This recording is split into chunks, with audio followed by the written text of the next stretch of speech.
mu niema bia ensem for 21 hwe hu sunsanso no ebeba besoe o my Ghana adehye so na yewra Henry Kwete wono ena omeya manyoye ene afisem ne bambo ho nsem nyina da na bam wode nsem bi ato Ghana Immigration Service adwumako ni mu a eno so emu de e wo hansem bi ka we ho ena ene anope mo sonfo ohenire mame ekua yeboa esia mabronya brewatia matna se amede eba beso mo Facebook ni live wo eya Sompa TV Ghana ana Sompa 93.1 YouTube, TikTok, Instagram and na fe social media handles nkaye no eno so eya Sompa TV ana se Sompa FM ewsia yenhwe na yemonwura ensem mu entempa so na seyada ena epanyifo de krata betudwa se wo hwe eye movement for change eye Ralan Cash na manyoko na wone eye Rabu Sakala ono akasa na manyoko ya watene foforo no wonom aka bache mu center mpe homa se wonom ehwa boa se beye obetimi atwe dom dodo na ewo bra wo mo eka mo ho abom no matimi aboa agitumi no e de free NDC ene MPP nseme wa abatuo ni mo na eno ene nam so nipa dodo na ekasa se ne bedu so emienti no wanhwe ya wonum kika won ho abom se de betimi aboa ama ne ma akoya matumidie na bedi wo nsem na so kane pa wode wani kiremu ewo eye University of Education woneba panyi pa no etrade owo ba manyo semu a wabe papa ye wono so e de atudwa mekire Dr. Isaac Brako etrese se wo hwe anamotuo ya panyifo bi enu atu na yade ya na mo papa na so no ma wonum emfa wo manin entoso pi wo ma fato ho ene echechemu kakra e de kire yenko na yenko tie ye Brako ensem ni bi mo die ya meja nyama bebre so egina nipa woni o mo kwa kansie so modro no e to de toto ho a na ba ko die se ba ha ene bia ba ko so se baba yentin a ene ne be ka se de ne bia kwa se ba ha no de toto baba yentin ho a ba ha die no mo ha se o mo betimi ayebuwa egina nyama mienu so ba ko ne se o betimi abuo nipa no wo na na fa na nyina no wo furi abedi o machi bebre o na afi no nipa no wo mo abedi o machi no so o mo ye nipa o makoma mutiodo o mo ta party no aneku na chi a enye dada kra na baby say we de toto enyema bi hu Second Republic adesima to so mienu ye wura gbede na wo ye nkroma finance minister ene one ne to nkwanta pa ye nti Second Republic obegina ye na Ghana fo ye gbede ma esanse na wo ye de man kwa nkroma sika foto sanfo nti na sika wo ne botom e Ghana fo ye se wo mo be sika ni bie nti ye gbede bede ma ye gini sika di ne mo ya ntoma na gbede ma wenti ne ne busi a o ni ya kan wenti ne no a ya kan no eni no so nkunim ye tini ken eye Dr. Brako wono wabe e wa amanyo semu ena wadi we say etudwa no ye boawura mu e wo ensem foforo mu a na ye kwa na nsan wo hwe fam go ho ebo no panyimfo asa pagyamu na no ena aka ho bia ma na GPLT yodwumako no wonum ababonten e kire se wonum so ho fa wonum pa na amafo na ehuntia wo hwe brano aban no sa woto fam gu mu ani na so no ahyentua de anase skesi ka ne de eya na ne bone ye kase yetum kakra krampo na ne no akwakoye bibie wo ho na wo kire se woni aso ye hwa twentwe hu nsem no edigita ho ehwe se wo bema wonum muaye na ka ahyentuade no wo ha mu chichemu no aduo no 20% wonum etimi ede aka won etimi aboa ama won dwumadie no so bibia etimi akoye ye rapa na se panyipa ya wono woni amansa digita ho ede ma dwumako da bede ekire ye rasam amu a wono enene so mpaka sefo twetwe nkoma wada nsem piedi ede kire yen yes I enjoy and I'm a good grata so I mean so I'm say I'm committed to not 20% get share madam no ye na fact say na papa ne bona ye chamene other company that is a taxes name we can say really taxes and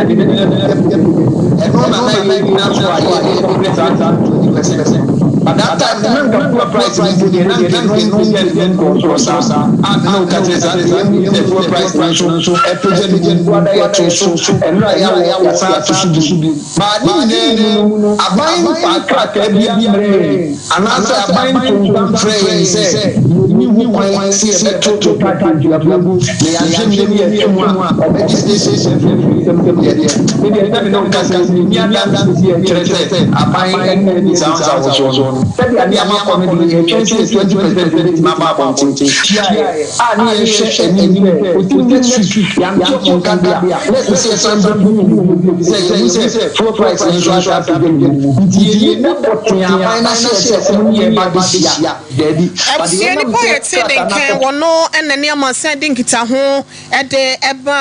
GP out to Jumeko no penny pabe de train no Samuel Amua any ding. Ye kwa ye nim ewo ensem no na ye boeramo ewo eyase ya wonom hwe afisem ne bambo ho ensem ye Rahel requete wono ena ye soafo ya wotua hwe ya no wose enipa wote fa kwa wote wade so nte no adwuma na ye de ahye ne nsa no wonte na office nko a na wonya no wo nti ne wabo anan ede ne akyeremu ewo kotoka eye wiemu hyen gina bia wo na wokoduru wo no ene ensem na no ena wode etudwa ne nyina ne se Ghana Immigration Service for ya to omudi agu se won mo hwe se be ya won dwumadi ahodo no wo betimi ekuta mudie ye ene se wo bi eframa no ne eba ye be se ba bia wo se wo fa ne me wo se wo de ba se nom no enam na akwa mo te de wo firi akwa so a eno so saa na no ena wo che se ne obedru airport no na immigration officer ye de adwuma ahye ne nsa se wonya no se me twa me busuani bi me yoku bi frama no na ebente no wo be hu no kita ne bag de se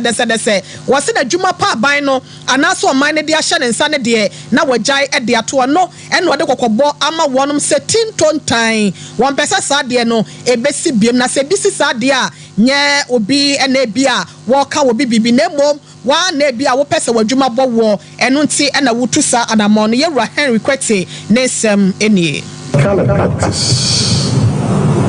of our immigration officers, especially at the airport.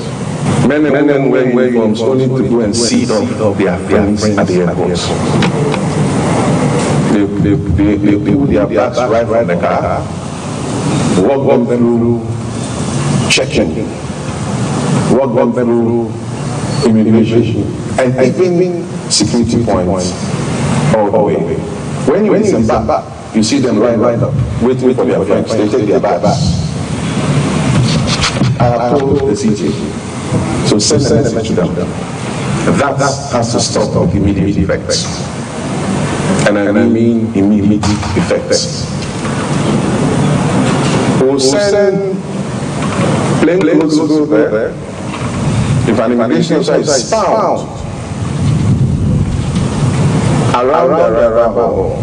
departure hall, engaging passengers, seeing them all, please consider yourself that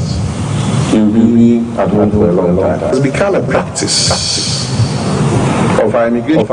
officers. You Rahel Kwete any attending kind of one man no ampim wada what the others ready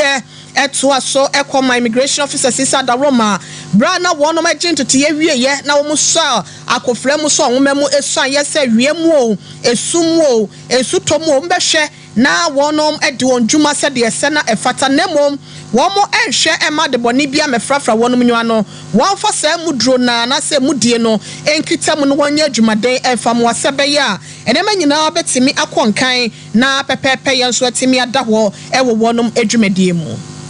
Seriously rely on you, and please don't misquote me. We are relying on you to perform your professional duty as Ghana Immigration Service before, during, and after the elections. And why I'm saying so is that we don't want any political party to say that, we are being biased as an interior minister. Our duty is to ensure free, fair, and transparent elections. Seriously rely on you, and please don't misquote me. We are relying on you to perform your professional duty as Ghana Immigration Service before, during, and after the elections. And why I'm saying so is that we don't want Henry Kwete wono ena ye omeyi ye fisem ene ye bambo ho soafo ene ye kɔ ekotie no no na akato ne bro na kyese abato no eye dru ho ano no MPP osokokroko amanyoko na ni abrese krodom se emfa ho ene de sesa bro de be ya able wakotodwempo no ene awoblemu no enya de obegyeja won ho ama NDC anasa amanyoko bia behwem tumi no e de free won no nsem na so ne nyina mu no emu tumi de dodo na enhye won nsem ehya mansan Ghana fo ensem nte no ene wonom so ye adwumaden na edru ho a wonom etimi age kokromoti dodo na so no etise vote etimi ede ama won ho no wadi nkonim ewo abato ni mu enam so nti wode wani kyemu asante mantem asenum a empesua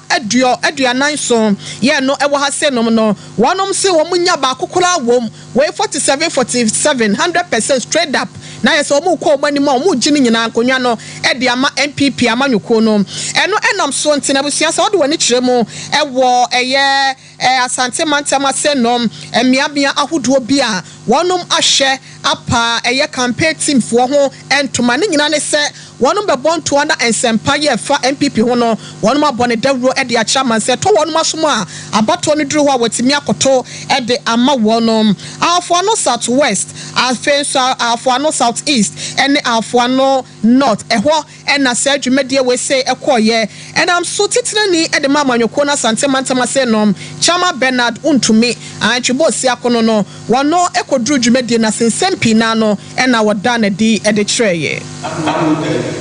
you are not a Yaba. Our Baba said to Baba and Fama. Now, by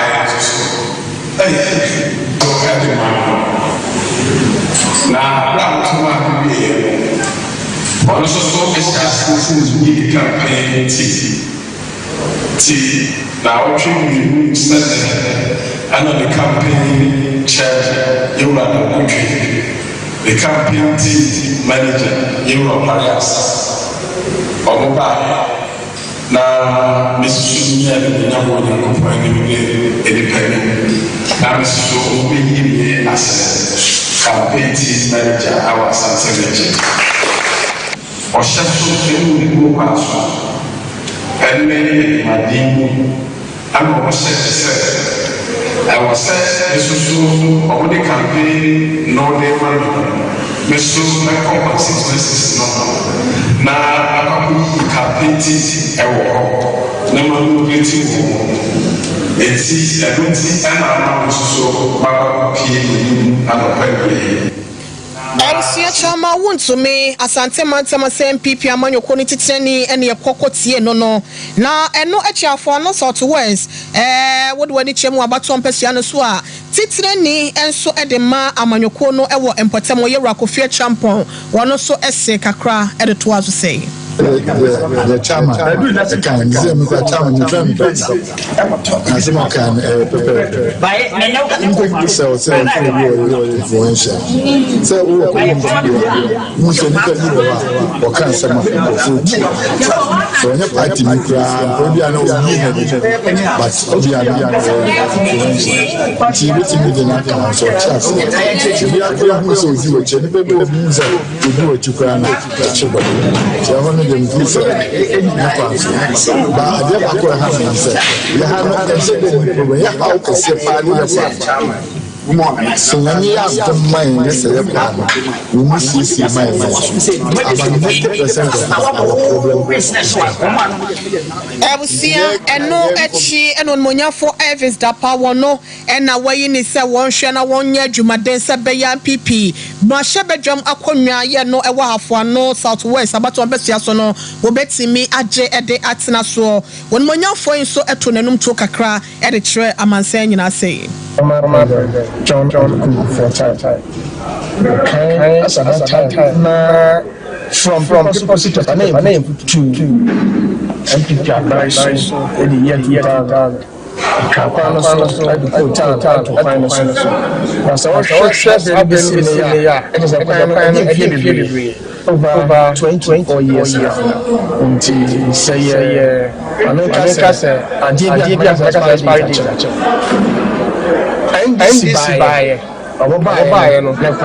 sebi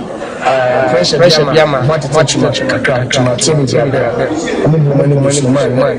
saa yes say yeah dia abana to dia Jose abana enu ntina yan papa business kese no for mama ka say only dinner the mama pass after mama ne boy na road minister Ebusia nipa yete ne kan yod monya for Elvis Dapa wasa ne hwene so wasa be man sin so man san wa hamunte no emrei wo kwa prem na hyebedwa konwa no e de ama ahafo ano south west abato mpesa so for na watwempunto dodo na so e de aben wonom aboboa no Ebusia sadwuma kro ya bi akoso e wo soame na methodist asafo mu e na sadwuma die ekwa ni nyina no ene se wonom mbebo ntoa e de ama amanyoko no na timi aboa amaswame abato mpesa so for nso no wonom atimi adinkunim e wo abato ni mo no ebi ekoso ehwo e na Ebusia wode wani ekyeremu e wo de ne wono so wapa no se wo mehwe na wonko enkoden enyim na hyebedwuma konwa no etimi entena so fama mpesa so for ya lawyer Dakun wakasa dodo na ene de kyereye e wo dwumadie na se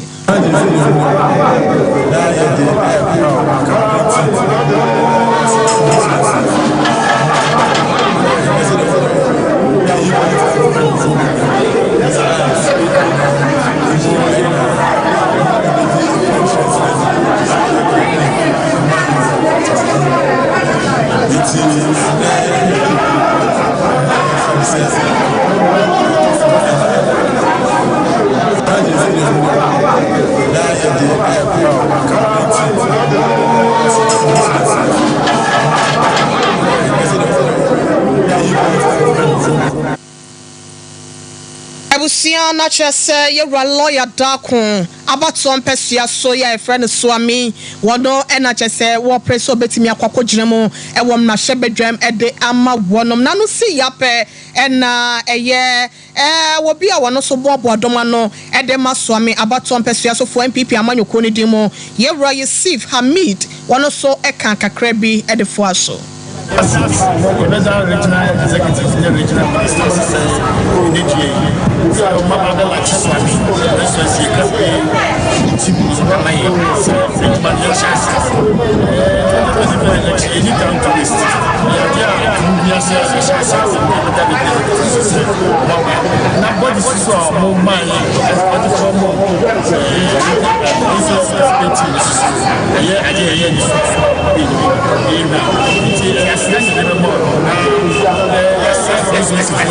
especially when at the Maya Jesus of America simply you might be Jesus of the year. Also, was you guys watch it now was my general battle. Yeah, we know when I go to this now I'm not making a break. But then I see you have actually some of course in the engagement as well. Yes, you send a regional minister kind. You will be at your town. But you did I see it. No, come on, done a full actually. I can't say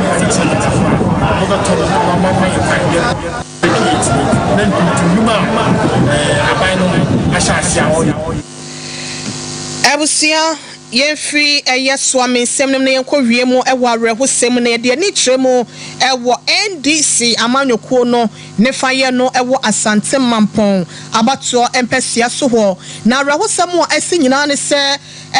panyi ya wono emebunu woye donfrefo e de ma wonom e wo empesia no so ye kase ya no enkra ya yate ene so ono ankasa ne twotwo mutwo ne ho kene ne yire na iredofo watwese kan e de awono ama bema no watina nanom e wo ensie do na yewra osei akoto bra na otiase no wakyerese no wanya mfinshan bese aduanan mu ho ya wo ye kyerkyere ni na obi enhu de akote bayira homemu ya kyese wo moti se dededede bia no ode pa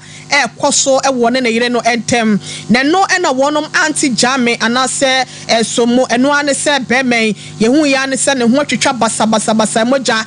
pram no adofo bi koso ni mo de ne dru ayasabia wo no na kyese waye nyankopon dia eno enam so amaye kase ya no abrosefo akwa na yire ne se wo mu susu sese de nkofo se kyerɛkyerɛ mu no wono na ekum ne kro ninti no wonom eye hwehwɛmu na sesa na tie de a wonom ahwɛ amagana amamra ne sɛ de sɛ na efata sɛ wɔtwene yirede no watimi aye de sa na emra no ene no aka ayire so nti wei eye awerɛhosɛm ya ene efri NDC kyerɛ bata abanyoko ne fa ye no asante mampo abato mpɛsoa so no ba mabunu dɔm frɛfoɔ yewura ɔsɛe akoto ya no ye kyerɛkyerɛ ne a wanya mfinsha bɛsɛ duanan no watɔ ne benkum so wabla wɔkyerɛ sɛ wɔno akasa ne yire ene ɔne no enya ntawantawa kakra kasa kakra bɛ mu no kyɛ sɛ ye hu de ye ya wo mu kyerɛ sɛ maame no ena akwa sekan de awɔ papa na wei akwa ya rehosɛm mo matam na mu no de akwa hyɛ eye mortuary a wɔnom eye nsɛm ne mu enhwehwɛ mu ebusia Sompa TV ne so papa no ene da so na ya rehosɛm na wokɔ Facebook no so a eye Sompa TV Ghana abehu sɛ de enema esi ekɔ ewo hɔ kwadwo Asempa Furniture West Kumasi Adum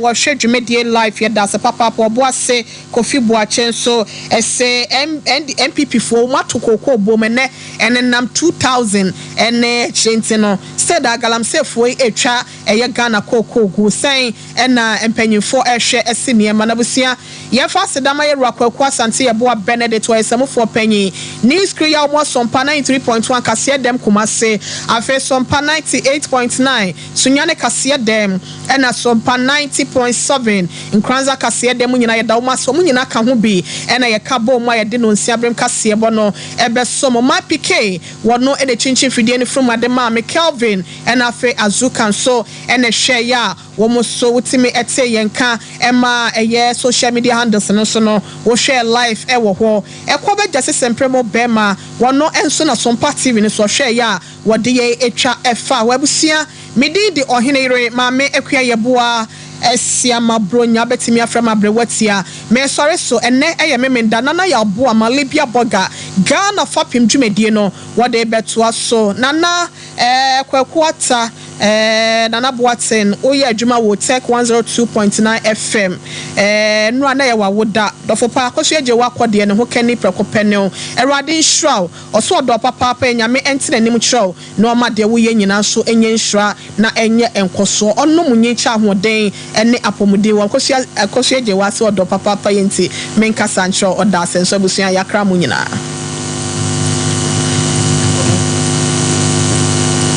nerves na wo to ase na fa wo sire mu na fa wo nansia besi ase ho no